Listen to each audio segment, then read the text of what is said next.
Boa noite! Boa noite! A paz de Jesus! Meu nome é Juliana. Oi, Juliana! Oi! Eu tenho 29 anos. Só isso! Só isso. Minha última pregação foi com 29, eu acho, aqui no grupo. Porque a escala, né, é grande. E sou psicóloga. Sou casada com o Lucas, que deve ter ido falar aquele lá, ó. E hoje eu vim, né, partilhar a palavra com vocês, né, para quem não sabe também eu sirvo no Ministério de Comunicação, no de Pregação, e queria lembrar vocês, né, para quem não veio e para quem veio também. Semana passada a Ana veio aqui, né, e partilhou com a gente um pouquinho de um amor de um Deus, né, que é tão grande pela nossa vida, pelo nosso coração. Um amor que, se a gente entendesse, vivesse e compreendesse Ele na sua dimensão total, isso nos bastaria. E o Senhor continua falando aos nossos corações de que muitas vezes nós até entendemos e permitimos que este amor venha sobre a nossa vida e sobre o nosso coração. Mas nós não tomamos a decisão de viver segundo esse amor. E aí, se nós não tomamos a decisão de viver segundo esse amor, alguns erros, algumas entraves vão acontecendo na nossa vida, igual a Mai falou, né? Nós vamos querendo plantar, florescer, dar frutos em um vaso velho e quebrado. Um vaso que não está preparado para receber uma terra firme, uma terra nova e florescer. Porque eu não sei se vocês gostam, né? Mas eu gosto de plantinha, eu nem ia falar isso, né? Mas eu gosto bastante de plantinha. E o que eu tenho percebido é que de tempos em tempos, né? Porque agora, né, eu já tenho 1 ano de casada, então antes quem cuidava das minhas plantinhas era minha mãe. Hoje quem cuida sou eu, então fica um pouco mais complexo. E eu descobri que quando vai passando de tempo em tempo, a raiz vai pegando tanto espaço que às vezes ela não tem mais terra, porque a raiz vai crescendo, sendo nutrida pela terra, né? E a mesma coisa na nossa vida e no nosso coração. Nós vamos, né, tendo uma caminhada com Deus e as nossas raízes vão crescendo. E às vezes falta terra.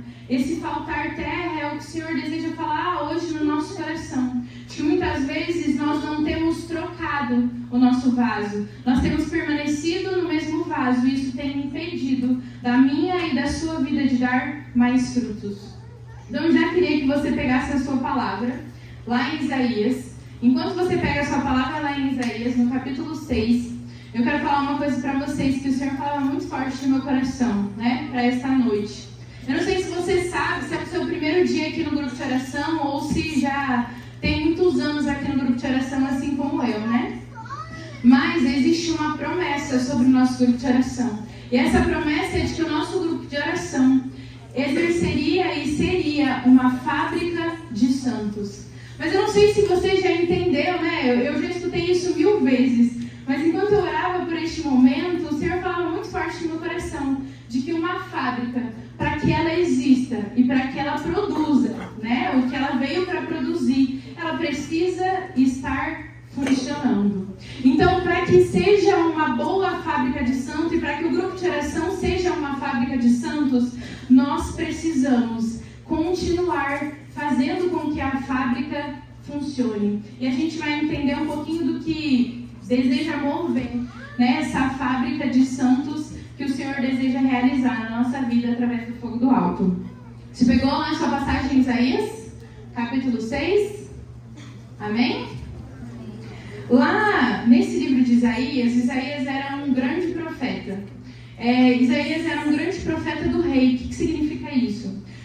Os profetas do rei, eles anunciavam a vontade do rei. Só que ele era profeta de um rei físico, né? O rei Osias.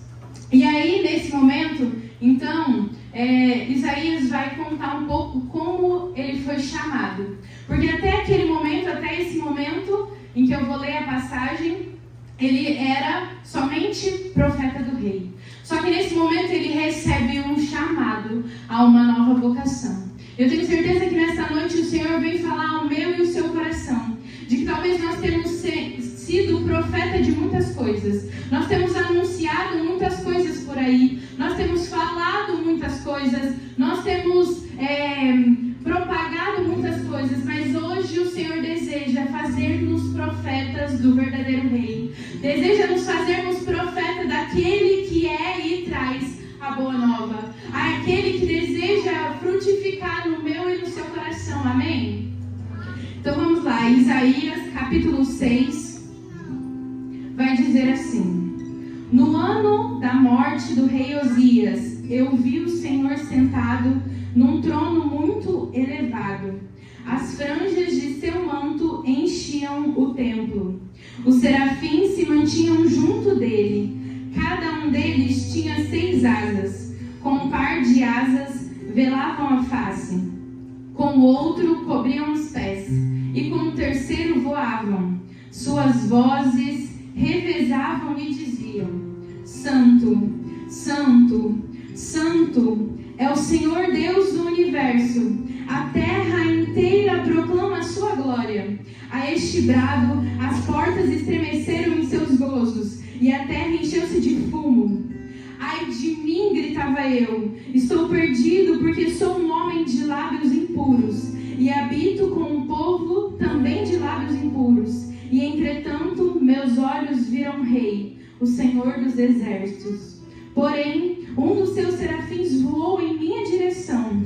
Trazia na mão uma brasa viva, que tinha tomado do altar com uma tenaz. Aplicou na minha boca e disse: tendo esta brasa tocado os teus lábios, o teu pecado foi tirado e a tua falta foi apagada. Ouvi então a voz do Senhor que dizia: quem enviarei eu? Disse eu: envia-me, eis-me aqui. E nessa passagem, então, eu falei para vocês que até neste momento Isaías assumia uma vocação de profeta do rei. Mas nesse momento aqui, Isaías sonha com a sua vocação.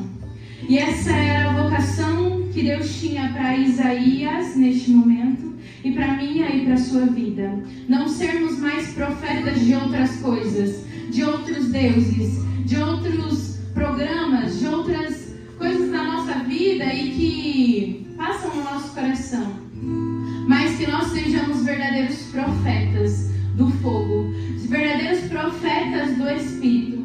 E aí vai dizer então de que a partir do momento em que ele esteve na presença, a presença de Deus, neste chamado de Deus, a vocação de Isaías, ele teve a consciência da sua indignidade. Porque a presença de Deus precisa estar na nossa vida, nos mostrando quais são as coisas que fazem sentido para mim e para a sua vida. É na presença de Deus que nós temos consciência daquilo que não faz sentido para mim e para a sua vida. É a presença de Deus que nos dá autoridade sobre o pecado. É estarmos na presença de Deus que gera autoridade diante dos erros da nossa carne, diante das tantas tentações que a gente sofre por aí. E eu estava assistindo TV esses dias, e aí passou um programa, a gente estava assistindo Discovery lá do seu pai. E aí estava passando a propaganda de um programa que chama... Como chama? Sobrevivendo às Tentações. Alguém já ouviu falar? Já? Uma pessoa ouviu falar. Vou explicar então. Sobrevivendo às Tentações é tipo um reality desses do Discovery, tipo Largados e Pelados, essas coisas assim, sabe? Mas esse Sobrevivendo às Tentações é um seriado assim que eles reúnem 12 pessoas. E essas 12 pessoas estão em busca de um prêmio maior. Só que para que elas ganhem esse prêmio maior, que é em dinheiro, elas precisam passar por diversos desafios que também são de dinheiro, né? Então, tem algumas provas lá, então, por exemplo, sei lá, eu nem sei quanto que é o prêmio, sei lá, R$1 milhão. Aí Aí tem uma prova que, se eles fizerem, completarem, eles acrescentam mais 2 milhões de reais ao banco deles, lá, a caixinha, e aí a equipe vencedora ganha. E por que eu estou falando isso para vocês? Porque isso é reflexo de como a nossa sociedade tem se colocado diante das coisas. A gente se coloca em cada uma, né, por um prêmio maior. Porque essas pessoas ficam 18 dias na floresta, a Deus dará, para que depois, no 18º dia, no 19º dia, elas recebam esse prêmio em dinheiro. E elas fazem de tudo para receber esse prêmio.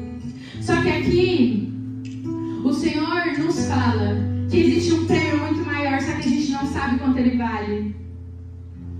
Porque não é contável. E esse prêmio é o céu. Esse prêmio é o céu. E quantas vezes e quantas coisas nós temos feito? Quantas coisas nós temos pagado o preço para chegar a esse prêmio? Para chegar a esse prêmio. Quantas vezes nós temos nos perdido diante das coisas? E escolhido tantas outras coisas. Sendo profeta de tantas outras coisas. E deixado de lado aquilo que verdadeiramente tem sentido para nós. E eu queria, dar um testemunho. Enquanto eu olhava para isso, assim, eu pensava assim, mas quando a gente fala sobre isso, sobre os nossos erros, às vezes a gente pensa em tantos erros comuns, e sempre fala os mesmos erros. Mas hoje o Senhor queria que a gente entrasse realmente em contato conosco, com a nossa história, com a nossa natureza, e entendesse quais são as escolhas que a gente tem feito diante da nossa vida, diante do dia a dia. Porque é muito sério quando a gente fala que Isaías assumiu uma vocação de profeta e falava sobre muitas coisas, era ouvido por muitas pessoas. E às vezes a gente também fala sobre muitas coisas e é ouvido sobre muitas pessoas. Sobre, um programa de TV, uma série, sobre algo que você gosta muito. Mas quantas dessas coisas nós temos? Quantos desses momentos a gente tem falado daquilo que verdadeiramente importa? Daquilo que a gente vive aqui no grupo de oração? Quantas vezes a gente tem sido profeta na nossa escola, na nossa faculdade, no nosso trabalho? E assumido o nosso chamado? Porque se a gente for pensar, é muito fácil vir no grupo de oração uma vez na semana e rezar. É muito fácil pensar que aqui na frente é simples. Mas muito mais do que importante, estar aqui é o que a gente faz em todo o resto da nossa semana. Porque aqui a gente passa 1 hora, 2 horas no máximo. O certo talvez passe um pouquinho mais, Mas na nossa semana, o quanto a gente tem sido profeta. É muito fácil eu anunciar aqui durante 1 a 2 horas. Mas quanto eu tenho sido profeta na minha vida, dentro da minha casa, com o meu marido. Quantas vezes eu tenho sido profeta no meu trabalho. E isso, o Senhor me dava alguns exemplos muito básicos. Por exemplo, me vinha uma coisa bem besta, mas talvez faça sentido para você. Quantas vezes a gente está num banco, quando a gente está no mercado, e a gente está na fila. E a gente fala assim, não, vamos pegar uma brecha aqui, deixa eu cortar a fila aqui, o cara não está olhando. Quantas vezes a gente vai se desviando, vai tentando as coisas mais fáceis. Ou quando eu estava na faculdade, eu lembro que meus amigos eram muito criativos, assim, Muito criativos mesmo. Então, assim, cada prova era um jeito diferente de colar. Na bolacha, na borracha, no meio das pernas, no celular, no relógio. E o quanto foi importante para aquelas pessoas, colarem numa prova. O quanto isso frutificou no coração delas, o quanto aquele conteúdo exerceu o que ele precisava exercer. E quantas vezes a gente vai se enganando com as nossas escolhas e com a nossa vontade. Eu não sei porquê, mas o Senhor me falava muito forte assim para eu contar uma coisa que aconteceu na minha vida. Quando eu comecei no grupo de oração, eu tinha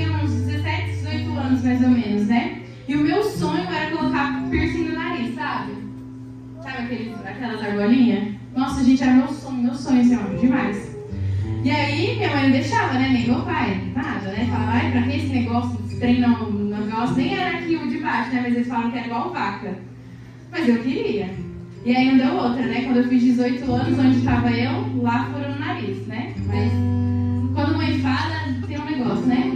Coloquei, durou 1 mês, ficou de boa. Depois começou a inflamar. Falei, ai meu Deus, deve ser minha mãe que tá olhando, né? Deve ser minha mãe, certeza.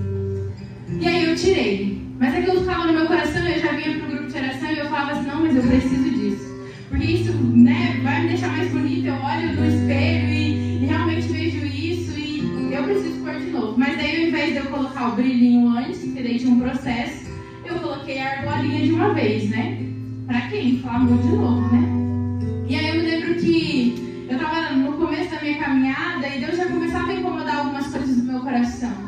E eu lembro que eu fui numa missa lá na catedral e eu falei assim, já falei com Nossa Senhora, né? Tinha um apeguinho com Nossa Senhora desde o começo, assim, uma relação bem gostosa com ela. E aí eu falei assim, Nossa Senhora, se não for pra eu ter isso aqui, então você tira, porque eu não tenho coragem de tirar. Porque tava inflamado, você já viu? Já teve espinha inflamada? Agora você imagina um brinco inflamado dentro da espinha, tipo isso, a inflamação.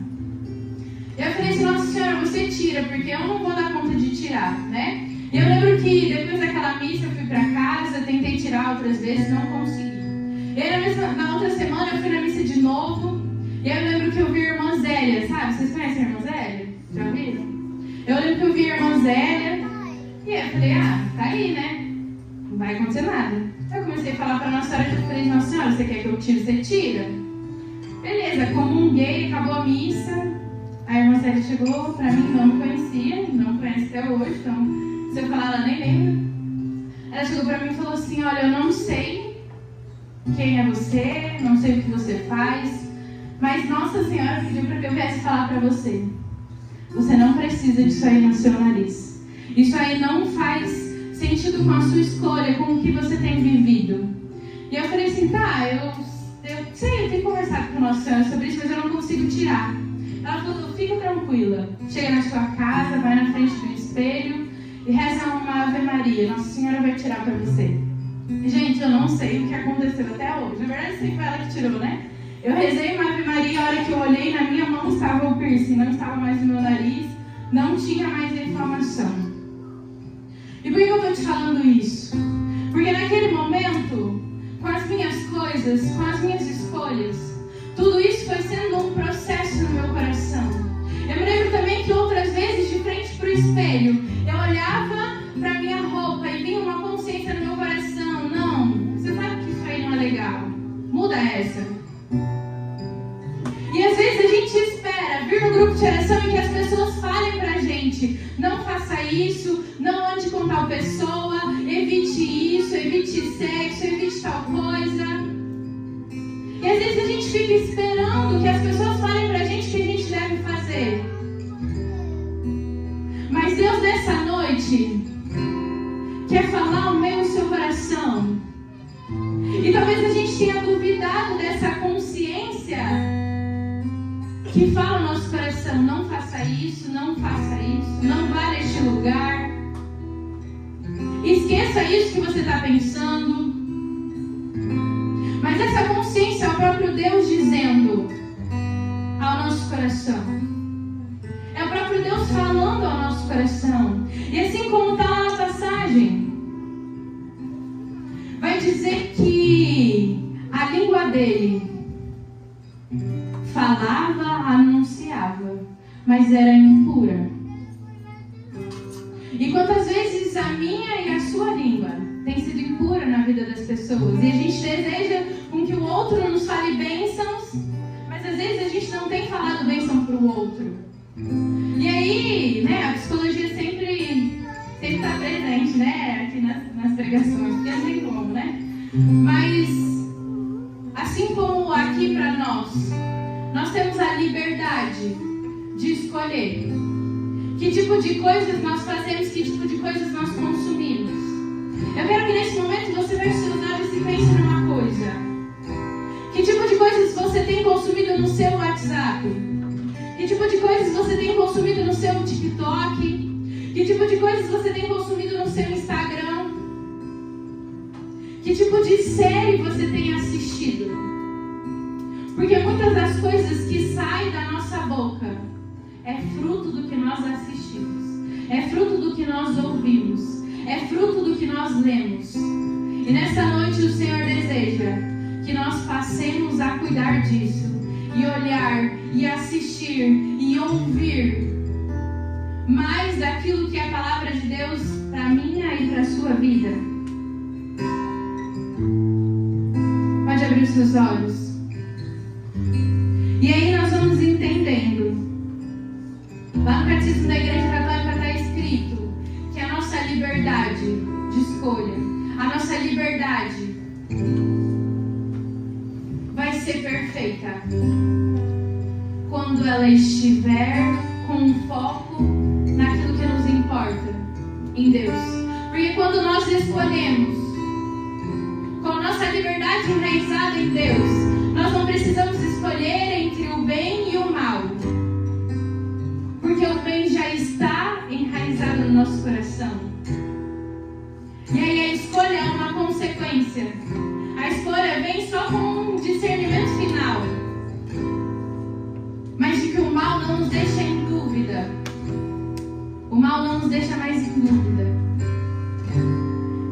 E existe um santo que ele vai dizer, São João Crisóstomo. Ele vai dizer que não são os outros que nos fazem felizes, mas somos a nós mesmos. Nós mesmos que vamos escolhendo pelas nossas próprias coisas, pelas nossas próprias vontades e ambições.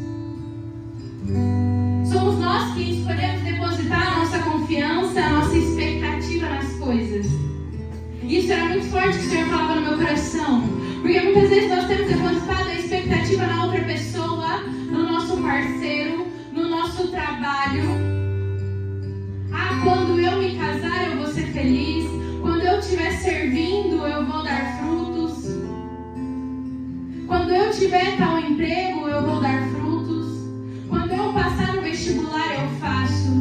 Mas não, o Senhor nos chama a ser profetas hoje, a largar o nosso pecado hoje, porque é assim que nós produzimos fruto, é assim que nós demonstramos para Ele que aquele amor que Ele nos mostrou um pouco na semana passada, um amor que nos basta, realmente nos basta, porque eu não preciso pegar em outras coisas.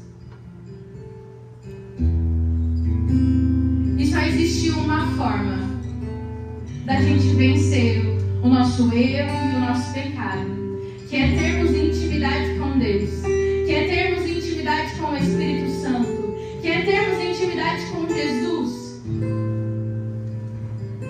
que é termos intimidade com a Eucaristia.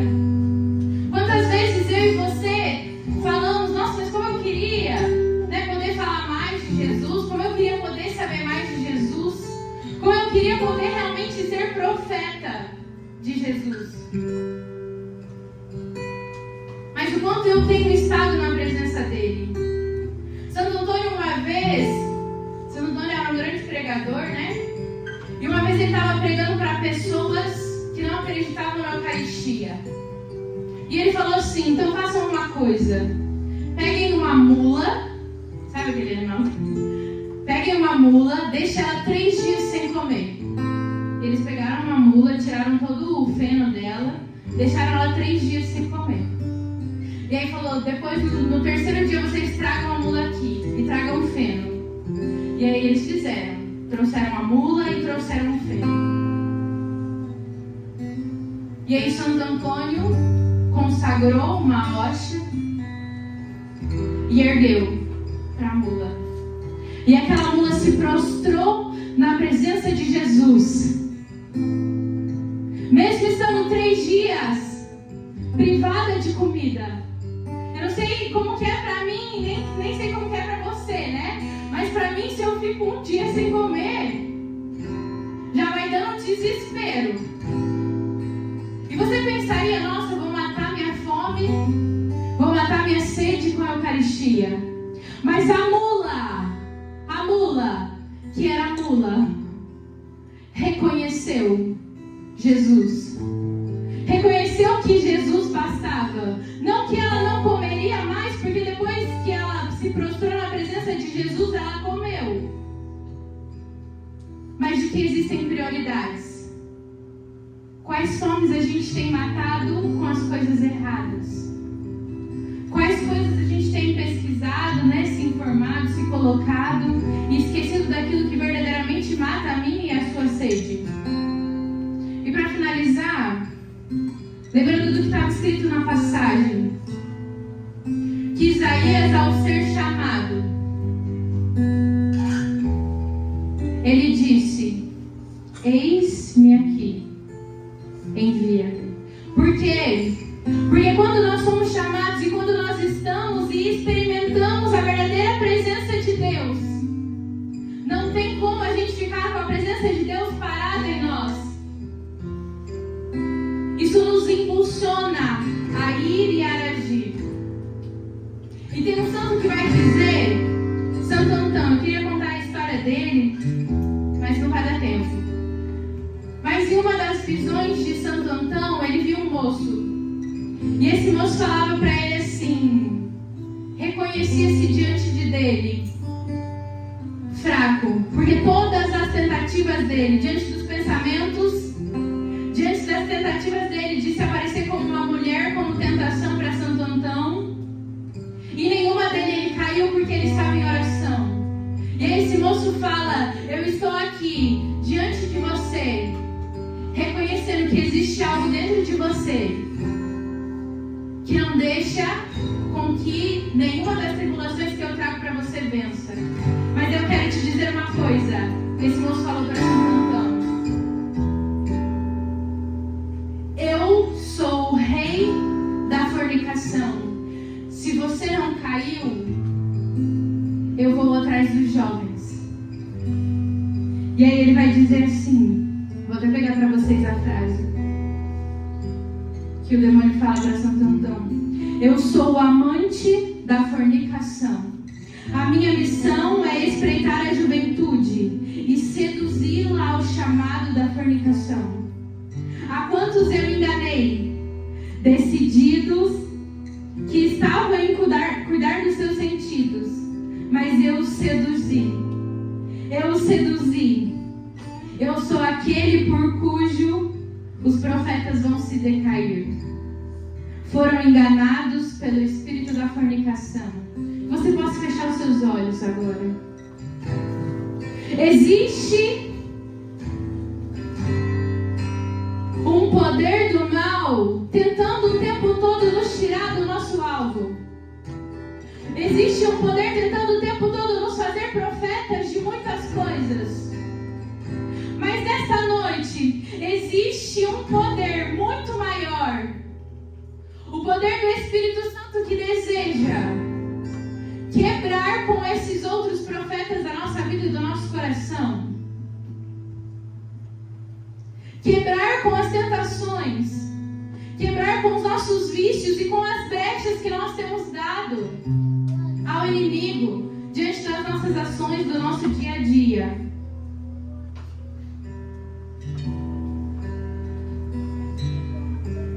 Que neste momento você possa ir se levantando do seu lugar.